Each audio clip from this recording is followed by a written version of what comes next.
Hello, good morning sa inyong lahat dyan. Alam ko, nasa mabuti kayong kalagayan dahil di tayo pinababayaan ng ating Panginoon. Amen? I would like to share this morning about renewed heart. Okay? Pusong binago ng Diyos. Pusong uh, itinama ng Diyos. Amen? So, ang ating Panginoon, nung tayo ay wala pa sa ating Panginoon, ang puso natin hindi bago. Ang puso natin ay hindi malinis. Ang puso natin ay punong-puno ng kasalanan. Okay? Dati, nung tayo ay hindi pa mananampalataya sa ating Panginoong Hesus, we desire of more. Not just ourselves, but kumbaga parang paano tayo maghihiganti, paano tayo magtatanim ng galit, and hindi tayo karapat-dapat sa Diyos. Okay? Hindi yun yung desire ng Diyos para sa buhay natin. Okay? Meron akong sinusubaybayan dati sa sa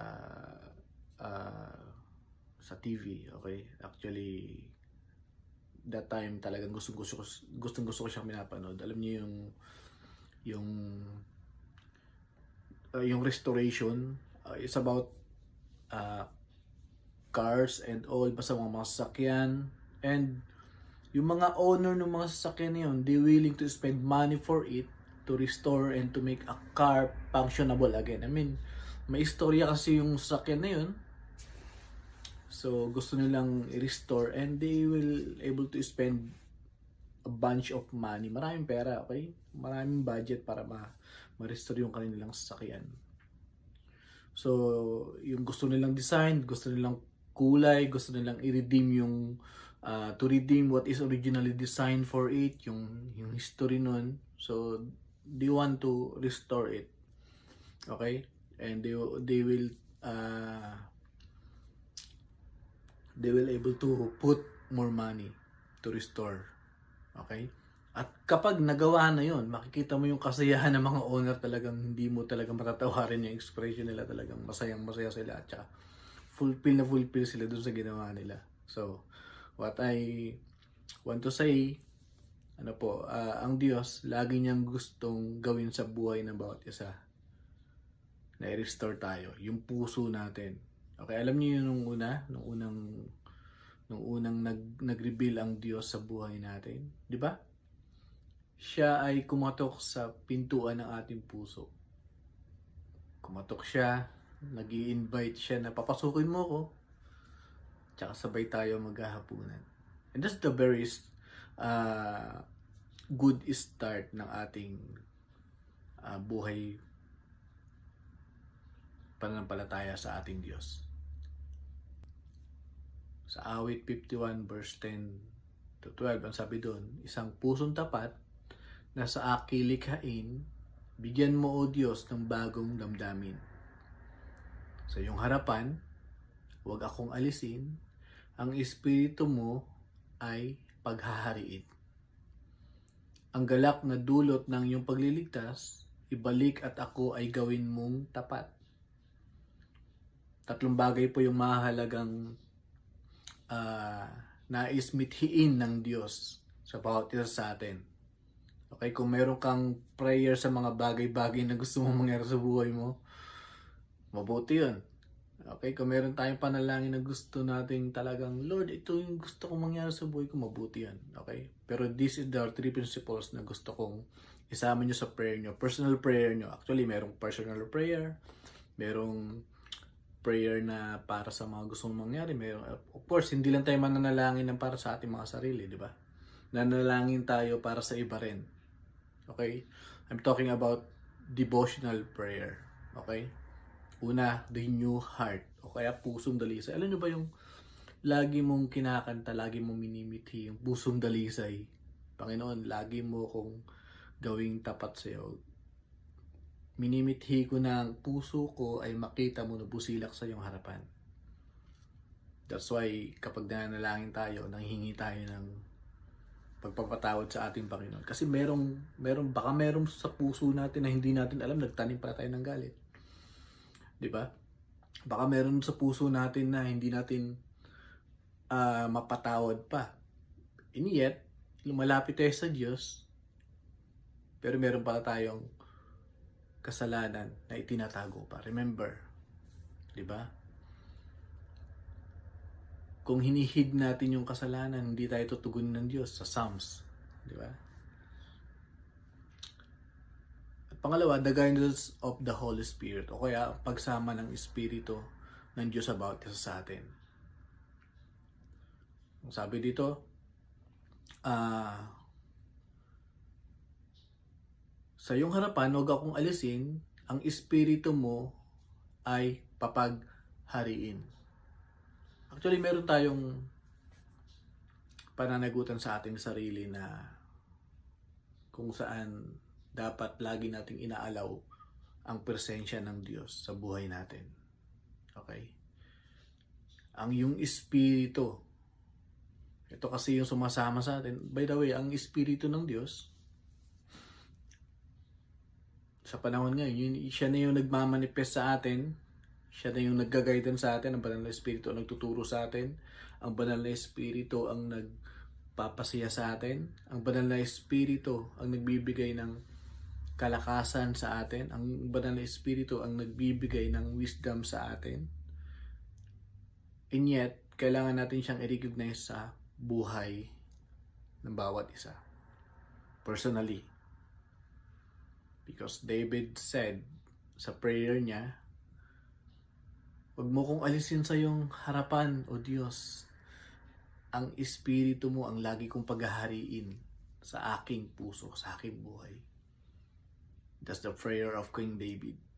At pangatlong principles ng panalangin mo lagi, okay?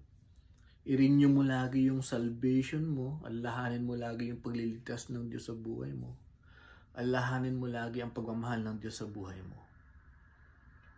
The basic principles of salvation.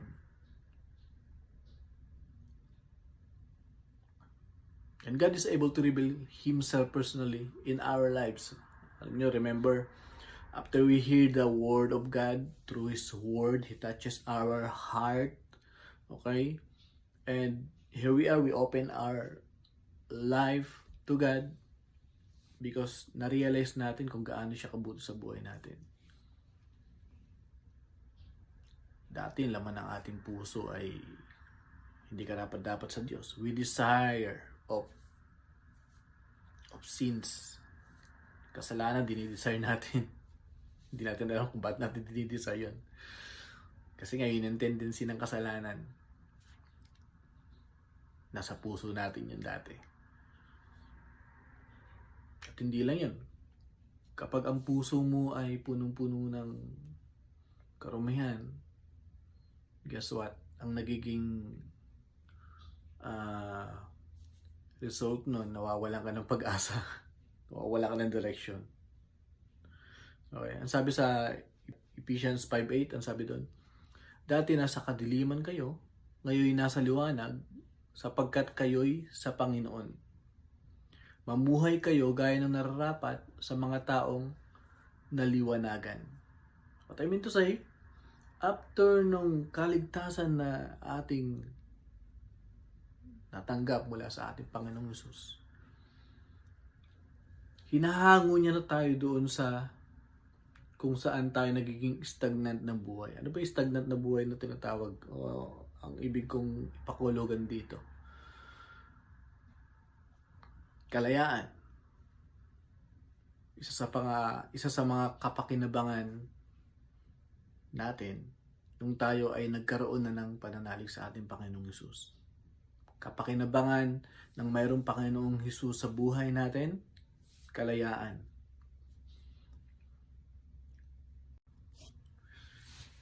Galatians 5 verse 13. Mga kapatid, tinawag kayo upang maging malaya, ngunit huwag ninyong gamitin ang inyong kalayaan upang masunod ang pitang ng laman, kundi maglingkod kayo sa isa't isa dahil sa pag-ibig. Kalayaan. Hindi upang maging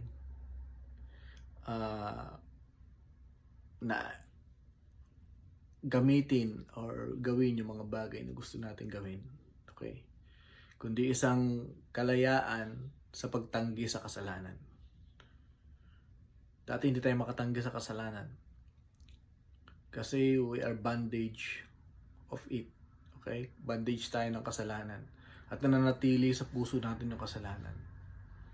Subalit ng ating napagtatwa na mahal pala tayo ng Diyos, nung tayo ay humingi ng kapatawaran sa Diyos, pinatawad tayo ng Diyos at tayo ay naging malaya na. No more guilty feelings. Okay? Wala nang condemnation sa sarili natin. Hindi na tayo kinukondina ng ating mga sarili. Hindi ka karapat-dapat sa Diyos kasi makasalanan ka. Hindi ka makakalapit sa Diyos kasi hindi pa nagbabago ang buhay mo. Hindi ka karapat-dapat sa Diyos kasi mapagkunwari ka lang. Wala nang guilty feeling kung talagang tayo ay humingi talaga ng tawad sa Diyos at naintindihan natin ang pagmamahal ng Panginoon. Kung sabi ng Panginoon, hindi naman na tayo lilingunin na dahil sa kasalanan natin. Subalit, nung tayo ay lumapit sa Diyos, pinatawad tayo ng Diyos, ang sabi naman ng Panginoon, hindi ko natitignan yung mga kasalanan niyo dati. Wala na yun. Pinatawad na tayo ng ating Panginoon. Kalayaan. Unang kapakinabangan natin, nung tayo ay tumanggap sa ating Panginoon Jesus, nagkaroon tayo ng kalayaan. Pangalawa, kapanatagan. Hebreo 11 verse 1. Ngayon, ang pananampalataya ay isang kapanatagan sa mga bagay na hinihintay. Ang katunayan ng mga bagay na hindi nakikita. Okay, we're not before things that we can see visually, but the things in the future. Okay, iba yung kasi nakikita mo visually. Ang ganda nito, gusto ko magkaroon ng ganito. Well, walang masama doon. Okay, bibigyan naman sa'yo ng Diyos kung talaga kalooban niya. Okay? But, alam niyo yung temporal things, it's how the world contemplating false standard. Okay? Kapag sinabi ng mundo na kapag ikaw ay mag-gain ng respect because of your wealth, kayamanan, hindi po totoo yan. Okay? Kapag ikaw ay may Diyos sa buhay mo, kompleto ang buhay mo. Okay? Di baling hindi ka masyadong mayaman. Pero yung mundo, yun yung standard na, yun yung sinet nilang standard. We must renew our mind. Ika nga, okay? But remember, lahat ng bagay sa mundong ito, pansamantala lang, and it never meant to be last. Hindi talaga siya nagtatagal, okay? The future that not seen yet, okay, yung future na hindi pa natin nakikita is eternity. Yun yung sinasabi ng scripture, di ba? Tumingin ka, you must looking forward to the things that are not seen. Okay, unseen pa, hindi pa siya nakikita at alam mo na mangyayari. Alam niyo yung death, pagtatawid lang yan dun sa promises ng Diyos, di ba? Like kung sinishare yun ako, at ako'y sinasabuhay ko rin yun. Okay. Ipagdaranas ka ng Diyos sa mga mahihirap na bagay, maaring tatawirin mo ang physical death sa pamamagitan ng karamdaman. Minsan nga humihingi pa tayo ng miracle eh. Lord, pagalingin mo ako. Ay, kalooban ng Diyos yun. Okay? Kanya-kanyang pwede naman manalangin, Lord, kung kalooban mo na sa buhay ko na kinabukasan, wag mo na akong pahirapan. Kasi hindi naman natin mariresist ang death, physical death. Hindi natin mariresist kung paano tayo tatanda. Hindi natin mariresist kung paano natin gagawing mabuti ang ating buhay. We're talking about physical, okay? We're talking about material. But gusto kong bigyan diin yung spiritual life ng bawat isa sa atin. tumingin po tayo doon sa mga bagay na nais ng Diyos sa buhay natin. Yung salvation, we cannot divide salvation doon sa physical aspect ng buhay natin. It's more of a spiritual aspect. Ano man ang mangyari sa buhay mo, ligtas ka. Ano man ang mangyari sa buhay mo, sasalubuhin ka ng Diyos. Ano man mangyari sa buhay mo, mayroon ka confident na, Lord, ginawa ko ang kalooban mo sa buhay ko. The future that not seen yet is in life, in eternity. Hindi natin nakikita yun, pero alam natin mangyayari sa buhay natin. Alam niyo yung comedian ting si Kuya Jobert, okay? Sabi niya, I don't want to be somebody, okay? Ayokong ganun siya, okay?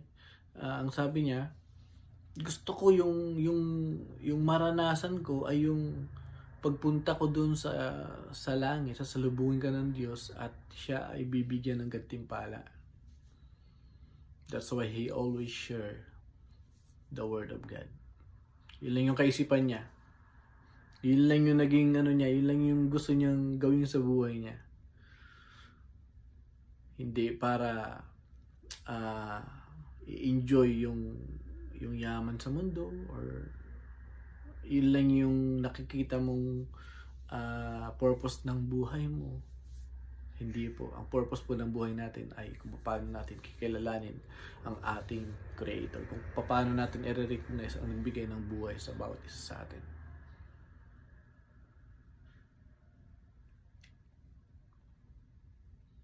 Hebrew 11 verse 1, ulitin ko. Ngayon, ang pananampalataya ay siyang kapanatagan sa mga bagay na hinihintay. Ang katunayan ng mga bagay na hindi nakikita. It's the same thing about hope. Pangatlong kapakinabangan natin kapag tayo ay may Panginoon sa ating buhay, meron tayong pag-asa. Sabi sa Hebrew 10 verse 23, magpakatatag tayo sa pag-asa natin at huwag mag-alinlangan dahil ang Diyos ang nangako sa atin. Wow. Ang sabi nila, promises made to be broken. Well, hindi sa Diyos. Hindi po sa Diyos. Hindi po sa Diyos na nangako sa atin ng kaligtasan. Kung ang Diyos nga binigay niya yung kaparaanan para tayo ay tumanggap ng salvation, wala nang pangakong mapapako. Wala nang pangakong masisira. Wala nang pangakong hindi mo pagkakatiwalaan, lalo na kung ang Diyos ang nangako. Well, kung nangako ang kung sino man sa'yo, ay pwedeng pwedeng hindi mangyari yan. Ano po? Pero ang Diyos ang kausap mo. Ang Diyos ang nakipagnig sa'yo. Ang Diyos ang nanagot sa lahat para ikaw ay ma-redeem at yung purpose niya mangyari sa buhay mo. Alam niyo yung mga nag-restore nung sasakyan, talagang ginagawa nila yung the best nila. Yung effort nila, yung talent nila, talagang binuhos nila doon sa magiging obra nila. Ang Diyos po ganun. Mahal po ang kapatawaran ng Diyos sa ating kasalanan. Buhay po ang kanyang binigay. Ikaw ba ngayon sa buhay mo, kapatid? Ikaw ba ngayon ay nakakaranas ng panghihina? Ikaw ba ngayon ay nakakaranas ng encouragement? Well, may pag-asa po tayo. Ano po? Gawin po natin yung 3 principles ng panalangin personally sa ating buhay. Una, hingin natin sa Diyos na magkaroon tayo ng renew heart. Pangalawa, hingin natin sa Diyos ang paggabay ng banal na Espiritu na kung saan pinangako ng ating Panginoon na papalit sa Kanya. Because this era is the ministry of the Holy Spirit. Siya yung nagtatouch sa atin.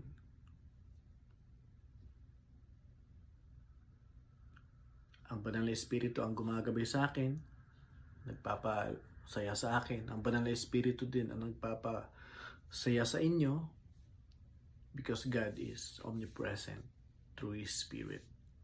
Unlimited. Amen. Yun ang kapangyarihan ng ating Panginoon. Yun ang kapangyarihan ng ating Diyos.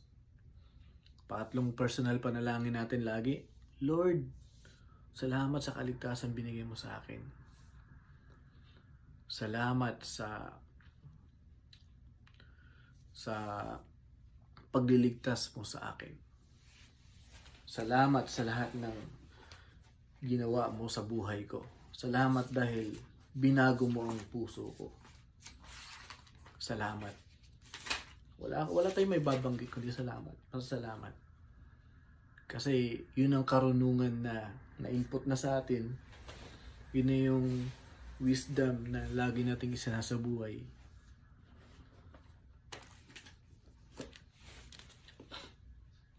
Tuloy ko yung sa awit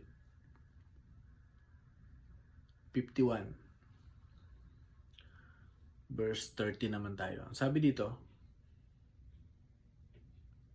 kung magkagayon na aking tuturuan, sa iyo lumapit ang makasalanan. Sabi dito, once you realize, binigyan ka ng Diyos ng bagong puso. Pangalawa ay nire-recognize mo ang Espiritu ng Diyos na sumaiyo araw-araw. Pangatlo, ang sabi dito ay lagi mong alalahanin ang pagkakaligtas sa iyo ng Diyos. Pang-apat ito, doon sa verse 13. Kung magkagayon na aking tuturuan, sa iyo lumapit ang makasalanan. What does it mean? Okay? Nasa awit pa lang tayo. Nasa Old Testament pa lang tayo. But King David, nag-i-evangelize na siya. Galing ano? Aking tuturuan ng mga makasalanan. Hindi dahil siya ay matuwid na. Okay? Dahil naranasan niya ang presensya ng Diyos nung siya ay lumapit sa Diyos at humingi ng pagpapatawad galing sa Diyos. Pagtapos nun, na-renew yung kanyang buhay, na-renew yung kanyang puso, naranasan niya ang pagsama sa kanya ng kanyang Diyos, ang Espiritu ng Diyos, lagi niyang nararanasan, and he want to share it to everyone. Wow! Ang ganda, no? Doon pa rin tayo pumupunta sa salvation na dapat nating i-share sa iba pang nangangailangan nito. Maraming salamat po. Lagi ko po kayong i-encourage. Ikaw ba ngayon ay nanghihina? Ikaw ba ngayon ay nadi-discourage? Ikaw ba ngayon ay nanlalamig? Patuloy ka lumapit sa ating Panginoon. Patuloy ka lumapit sa ating Diyos. Patuloy ka magtiwala. Patuloy ka magnilay sa iyong sarili. Yung kalayaan kailangan mo. Yung kapanatagan kailangan mo. Yung pag-asa kailangan mo. Amen? So, bago ako magtapos, I would like to share dun sa sinend kong video clip. Panoorin po natin.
gaano po kabuti ang ating Panginoong Hesus sa buhay natin. Nakita niyo yung video, di ba? Parang pieces by pieces, pwede tayong ma-damage buong pagkatao natin kasi hindi renew yung heart natin. Yung heart natin, nakakalimutan natin na importante pala tayo sa Diyos, sa harapan ng Diyos. Mas nakatuon tayo dun sa pansin na kung saan yung ibang tao nagsasabi sa atin, ay hindi mo kaya yan. Hindi mo kaya magtagumpay sa buhay. Yung rejection na nararanasan natin, dinidibdib natin yan. Nadadamage yung ating buong pagkatao because broken yung heart natin. At ito namang ating Panginoong Hesus, nagbigay ng daan or gumawa ng paraan para muli ay ma-restore yung puso natin. At nakita naman natin, di ba? Yung mga daliri na madadamage na sana, yung mukha, nawala yun. Naging fresh uli. At hindi lang yun. Ang result nun, nandamay pa. Di ba? Rejection, response mo ng pag-ibig. Attention, kulang sa attention, response mo ng attention with love, with caring. Doon tayo tinatawag ng ating Panginoon. Kaya nga tayo nilalagay doon sa maliwanag na portion ng buhay natin para magningning para sa iba. Hindi para sa ating sarili. Yun ang purpose ng buhay natin. Tayo po'y manalangin. O Lord, makapangyarihan sa lahat, salamat Panginoon. Lagi mong nire-remind sa amin, Panginoon, Lord, ang aming kakulangan. Subalit, ikaw naman, Panginoon, ang aming kapunuan. And we thank you, Lord God, for that. Lord, salamat, Panginoon, dahil ikaw pala yung magre-restore sa amin. Ikaw pala yung laging nag-aayos ng buhay namin, Panginoon. Lord, thank you, Lord God. Maging pagkapala kami sa iba, maranasan ka namin sa aming personal na devotion, Panginoon. I-renew mo yung aming puso sa aming personal na devotion, Panginoon. I-recognize ka namin sa aming devotion, Panginoon. Mitiin namin na ikaw ay sumama sa amin. I-desire ka namin sa aming devotion, Panginoon. Yung salvation mo, Panginoon, ay aming laging alalahanin, Panginoon, upang kami ay magkaroon ng kalakasan. Yun din naman, Panginoon, ang application na ito, Panginoon, ay i-share namin, Panginoon, sa aming pamilya, sa aming mga mahal sa buhay. Lord, salamat, Panginoon. To stretch your hands upon everybody na kung saan kailangan ng iyong presensya. Touch their lives, Lord God. Touch their heart, Lord God. Palakasin mo sila, pagalingin mo sila sa kanilang physical na karamdaman. Encourage mo sila. Guide mo sila. Guide mo kami lahat, Lord God. We pray in Jesus' name.